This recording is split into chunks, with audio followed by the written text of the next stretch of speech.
Welcome back to The Breakdown with me, NLW. It's a daily podcast on macro, Bitcoin, and the big picture power shifts remaking our world. What's going on, guys? It is Friday, January 17th, and that means it's time for the Friday Five. Before we get into that, however, if you are enjoying The Breakdown, please go subscribe to it, give it a rating, give it a review, or if you want to dive deeper into the conversation, come join us on the Breakers Discord. You can find a link in the show notes or go to bit.ly/breakdownpod. All right, friends, back with another Friday Five today, and the themes are very clear. Macro returns to the good, Bitcoin returns to 100K, and everything is about what happens next week when we get a new presidential administration. Let's dive in. Here we go. Trump plans to designate cryptocurrency as a national priority. Executive order expected to create a crypto advisory council. We knew that. Trump allies are discussing stopping federal crypto litigation, which we'll get into later, but literally calling cryptocurrency a national priority. What does this mean? I think that the question is, so one, you gotta love when the breaking news articles on Bloomberg, not like CoinDesk or one of the crypto outlets, it just shows kind of how different things are. So there is a flurry of information around what might come with these executive orders. It seems to me, my best read is that there's a lot of discussion, right? I don't think that this is a question of plans are fixed and we're just not getting the full story. I think that there's probably a lot in flux right now. We've heard the possibility of repealing or stopping, existing litigation efforts. We've heard a bunch of different things. One thing that notably we haven't heard is any sort of more rumors around strategic Bitcoin reserve as a likely Trump priority. I think the question when it comes to this idea of designating it as a national priority, the question for me will be, what does that actually mean? I actually think that coming out of the Trump administration on day one might be less impactful if it doesn't have some specifics behind it than we would have, than it would have seemed maybe a couple months ago, just because Trump is already associated with, crypto. He's already the crypto president relative to market understanding. And so it really has to be actual action, not just symbolic action at this point. So not that it's not a good thing. Obviously, this is, hyper bullish, but if it designates crypto a national priority, by which he means point one, stops all crypto litigation, point two, creates a special panel to study a strategic Bitcoin reserve, and step three creates incentives for Bitcoin miners, that's a whole different ballgame. Yeah, there's some conjecture that this could basically be the inverse Biden executive order, right? Obviously, those who remember, we had this Biden executive order saying that agencies should take a deeper look into crypto policy, send him their feedback, and people actually took that as bullish at the time, if we recall, that he was mentioning cryptocurrency and it was a priority. People saying that maybe this is sort of the inverse of that, where he says, hey, every agency, take a look and send me your feedback. Tell me what you want to do with crypto, but in a positive light. I mean, could be that. Again, that would be, the more specific it is, the more action aligned it is, I think the more impactful it is. But listen, I thought there was a meaningful chance that in the swirl of everything else that has to get done, crypto would be more like a week 3 priority than a day 1 priority. So if this really is a day 1 thing or a day 2 thing, I think that does speak volumes all on its own. Yeah, just like to speak to that, we have this as potentially a day 1 priority. We've seen news that the executive order on SAB 121 could come day 1. So where there's smoke, there's usually fire. I think crypto will be in the conversation now, and that makes me feel a lot better sleepy at night. Yeah, I mean, listen, Cynthia Lummis tweeted and then tried to tamp down, it's about to get crazy. Don't fall for scams. And people were like, whoa, what do you know? And she's like, no, I don't know anything. It's like, well, you did just tweet. It's about to get crazy. So yeah, listen, I think that there's an element with all of this of everybody capturing the hype of this moment, right? And so even if Trump's not mentioning an SBR, she's been leading that charge. So not surprised that she would be trying to hype the idea of that being a first 100-day priority. And listen, I mean, we have, the New York Post running articles that we could get a strategic Bitcoin reserve. It's not what it said. But, adding XRP, Solana, Made in America tokens, I don't think Trump really said that. But it just speaks to the fact that anyone who has the opportunity here to get some free PR on the back of the hype around crypto and politics is taking that opportunity and should. Like, I think another Trump goes out there and says, hey, I could add Solana and XRP, or whoever said it from his administration, because he wants these people to keep giving him money and support him and keep the, flywheel going. Well, another interesting thing, which I don't think was on our list, is, obviously Trump has some very loud tech supporters. Musk has been, all over the place as part of this transition. He's running Doge. More quiet, but seemingly significant. It appears that Mark Andreessen has basically been living at Mar-a-Lago for the last month. And he's just started to talk about it a little bit. But I think on an interview in a podcast, he said that he had spending like 75 or 80% of his time on the Trump transition. And again, this is totally unannounced and not discussed. And Andreessen is obviously hugely focused on things like crypto policy, AI and advanced technology in general. But, A16Z is one of the more loud advocates for positive crypto policy. So to the extent that he is involved in actual policy making and decision making, which you got to think that if he's been there for a month and no one has been really talking about it, he's probably hanging out with the people who are actually trying to craft the executive orders rather than the people who are trying to make headlines. So that's another detail which suggests to me that maybe there could be more on this sphere than we might think. I was entirely unaware of that. That's really great information to have. The next story has to be the macro. This is kind of where we were going to start before that. NASDAQ futures jumping 1% as Fed rate cut bets revived. You got to giggle. Of course, Bitcoin rises past 100,000 threshold amid risk rally renewal. This, to me, looking at the data that we've had over the last couple of weeks, right? We had job data that was difficult to parse. We've had inflation data that was difficult to parse. Is it good? Is it bad? Is it meeting expectations good or bad, or the actual number? And to me, it feels like regardless of what the data actually said, the market was just waiting for an excuse to go back up. Yeah, I these think fears, we had yields rising, and everybody's just dying to hit the buy button. And even if they could have someone say, hey, CPI is pretty good, go. I mean, we had Bitcoin from 100 to below 90 back to 100 in like a matter of 96 hours. Yeah, I think that you're right that the market was waiting for it, which to me says that the market might have realized that it was getting a little overly pessimistic, and it had overcorrected for something that wasn't bad news. It was just potentially less clear on the future, right? When it came to, our whole discussion last week was about what these different job reports meant, right? Did they portend more inflation was really the big thing. If there were more, jobs were raising at a kind of a higher rate than we thought, that means that not only is there potentially a reason to pause the cutting cycle, does it actually mean that inflation might be stickier than we think, and we might even have to put hikes back on the table, right? That was a fear, and that sort of insecurity was driving a lot of the market concern. But then we got the CPI report this week, and it was interesting. I mean, to your point, the overall number was up slightly, but the headline CPI was down. It was down for the first time in 6 months. And I think beyond just the headline CPI being down, which is obviously a more significant factor for the Fed, they've been very clear on that. We also started to see that, so shelter costs came down, was a big part of this. And, or shelter costs didn't come down, but they went up by their lowest rate for some amount of time, basically. And one of the sort of, nuances of the inflation conversation for months has been, does the stickiness of inflation actually reflect stickiness of inflation, or does it reflect the lag specifically in shelter data, which is sort of the hardest to calculate? I think not only did this show headline CPE down for the first time in 6 months, which is not only not bad, it was actually positive. It also came from that shelter area, which added credence to the belief that perhaps even some of the previous negativeness was sort of based on a misreading or just a lag in the data. I just giggle because the fact that we have to say, the belief and the perhaps and the could be, we all know that these numbers are probably going to be revised anyways, but that they're exceptionally hard to calculate, and the market is mostly animal spirits. Yeah. I mean, look, everything for the last...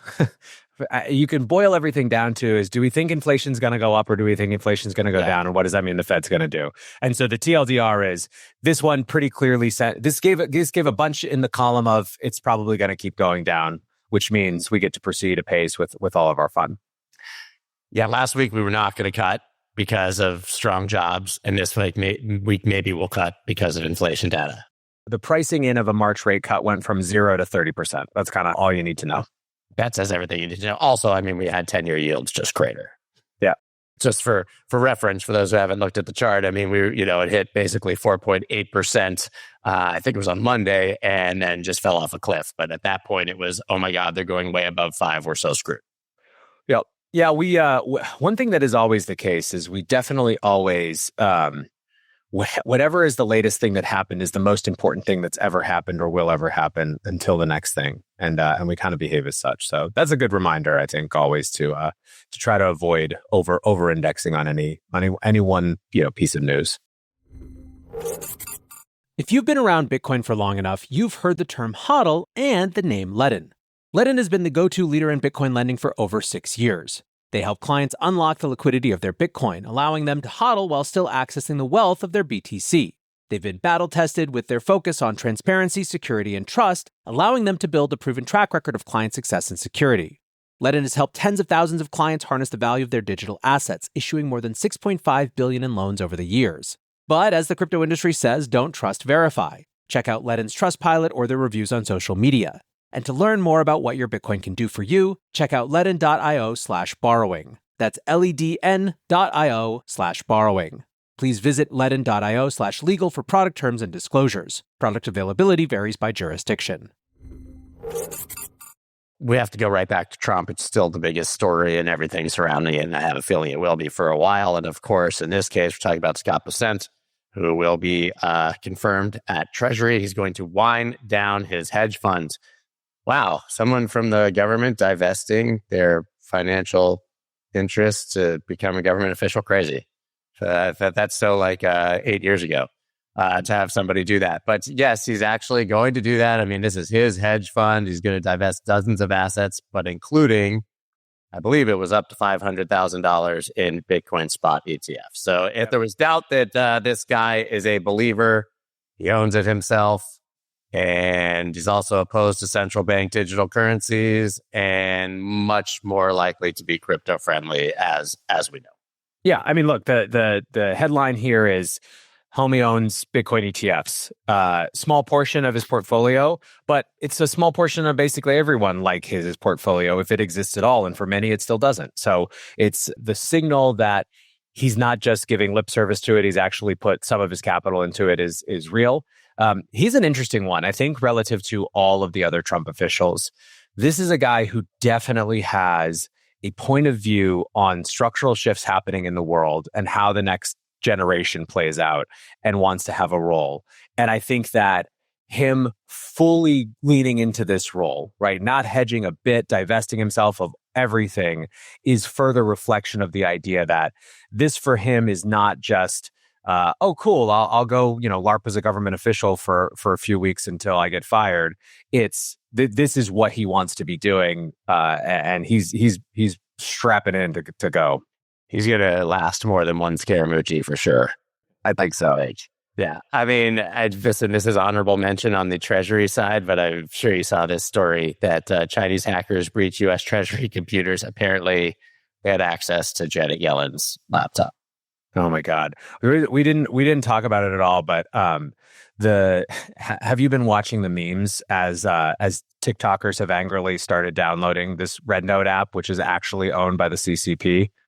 I saw one very enthusiastic young woman talking about going to China and finding a husband there and hoping that they were tall because Red Note was so much better than TikTok, and she didn't care that TikTok was disappearing. It was quite entertaining, but only one. I know it's a trend. The memes are hilarious. I mean, holding aside whatever you think about TikTok and about the generation, nothing could be more quintessentially American than telling the government to piss off by downloading an app from the enemy that they're trying to get, out of their face. I mean, it's the most petulant side of rebellious America. And it is hard not to laugh at. You want our data? Yeah. Here you go. Yeah. I mean, the takes and even that one video, but the obvious ones, it's just so funny. Like, taking our data of us twerking. Here you go. Americans love to twerk. You got us. So, listen, moving from percent to the SEC, as the next story, obviously, Trump's new SEC leadership poised to kickstart crypto overhaul, sources say. This, of course, now pivoting to Paul Atkins, likely to be the SEC chair. But we also know that there will be sort of a period where Gensler steps down. There will only be 4 SEC chairmen during that time. Uyeda and Peirce, obviously, the 2 Republicans. And as Atkins getting confirmed, one of those 2, most likely Uyeda, it seems, will become the acting chairman while he's getting confirmed, but basically already saying they're going to stop these enforcement actions against Coinbase, Kraken, or any crypto enforcement, or at least take a very deep look at them. And probably we're not going to see any more of those coming in the future, which also is hilarious, by the way, in the fact that the SEC decided, or at least it really came out yesterday, that they were going to appeal the XRP decision days before we head into a new administration that's obviously going to drop these things. Yeah. This is a fun one. I think, going back to that idea of we're quickly going to shift from stories of what could be having resonance to stories of what actually is, and it being a put up or shut up moment.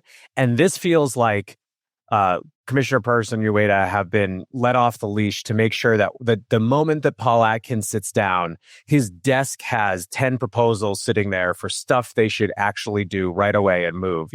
It's the collective set of things that I think that that set of commissioners thinks should have been done or should have been looked at differently. I think that this is very positive and will be significantly meaningful in terms of its actual impact.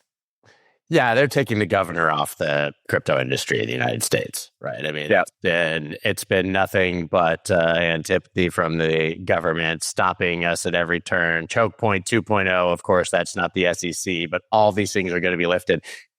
To me, actually, and I've said this before, it kind of puts the onus on the crypto industry to actually put up or shut up as well, right? Like, if we have no more excuses, we have to prove that we're worthy of this limelight and this moment. And so I'm really hoping that we don't go through another period where some scammer or failure or collapse steals the limelight from the things that are actually being built and might have a chance to shine. Yeah. So the next story we have here, interesting. U.S. government says seized Bitcoin from 2016 hack should be returned to Bitfinex. You can see the story here on Twitter. Government says seized Bitcoin should be returned in kind, right? So this is really interesting because, ladies and gentlemen, here's your United States strategic stockpile of Bitcoin, right? We know that the U.S. Marshals or the DOJ has potentially begun selling or intends to sell the Silk Road Bitcoin, but the largest tranche, I believe, left, it's almost 100,000 Bitcoin here, is from Bitfinex. If you guys don't remember, this was hacked from Bitfinex. You had Razel Khan and her boyfriend basically finally being caught. But the United States government is holding this as if they own the asset. But that, as I've said before, is like somebody coming in my house, stealing my wife's engagement ring. The United States government recovers it and then says it's theirs instead of my wife's. Yeah, I mean, that's why the response to this has been like, doing the right thing. Not really sure what to do with it. There's a lot of how is there even a question? It's theirs. A lot of Bitcoin Twitter had a tough time writing a set of tweets after this one. It's like looking for something to do wrong, but actually agreeing with the U.S. government on something. Look, I mean, the other dimension of this, which is important to note, is that part of this decision is basically that they believe that Bitfinex made sort of fair accounting with its customers. So in their estimation, Bitfinex is the sole victim at this point, right? Like, this is going back to Bitfinex, not to be redistributed to those customers because Bitfinex did something else to make them whole based on the previous situation. So this is just a big pile of Bitcoin that's going to, come back and land with these folks. I think it's fair to say, though, if it's not going to be a strategic stockpile, and that's not going to be added there, which I think we all believe is morally wrong based on where these came from, that Bitfinex, a.k.a. Palo Arduino, a.k.a. Tether, is a really good place for this to land, considering that they add Bitcoin to their actual balance sheet on a regular basis and are likely to be diamond-handed with this into perpetuity. Yeah, they're also just about the only institution in the world that might literally plausibly not give a crap about $9 billion showing up in their accounts. $9 billion. Rounding. It's a rounding error. Yeah. Yeah, I agree. If you're gonna plop $9 billion down, a Bitcoin down with someone, it's about as good a place as you can do it. Yeah, because every other time we've had a situation like this, FTX creditors getting money back, or Celsius, or Void, anything, whatever it is, it's always, are they going to buy? Are they going to sell? Where's that money going to go? Is it going to be bullish or bearish for the market? I think that this is decidedly bullish. We have one final story here that I haven't really unpacked, so I'm counting on you. Tech groups sue US CFPB to block rule on payment apps, digital wallets. Peter Van Valkenburg. So we get 2 midnight rulemakings for the price of one this year. Here's our take on the recent CFPB rule to apply Reg E to crypto. It's unclear whether they intend to cover self-custody wallet developers. If they do include self-custody wallet developers, the rule would be beyond the CFPB's statutory authority. Okay, go ahead, man. It's the perfect capstone to the last 4 years. Midnight rule, trying to get a last one in.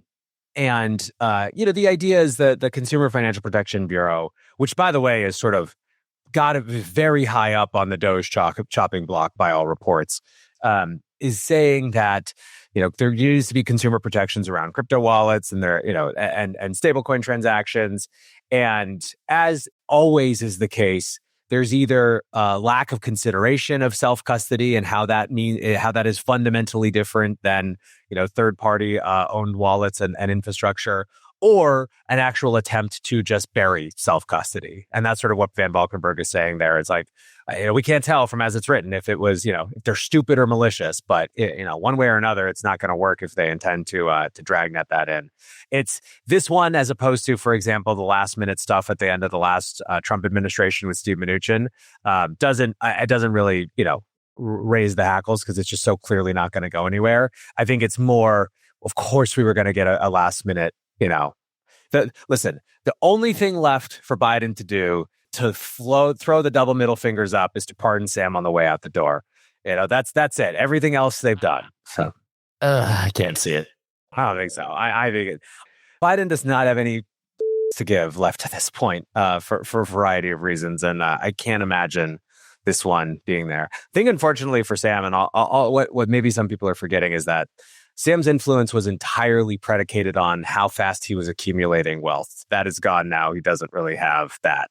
So, dude, if you can't just show up in the club and start making it rain, nobody really cares. It's weird, guys, when you go to a strip club, they don't like you if you don't throw the money at them. And it's the same in the United States Congress and Senate, apparently.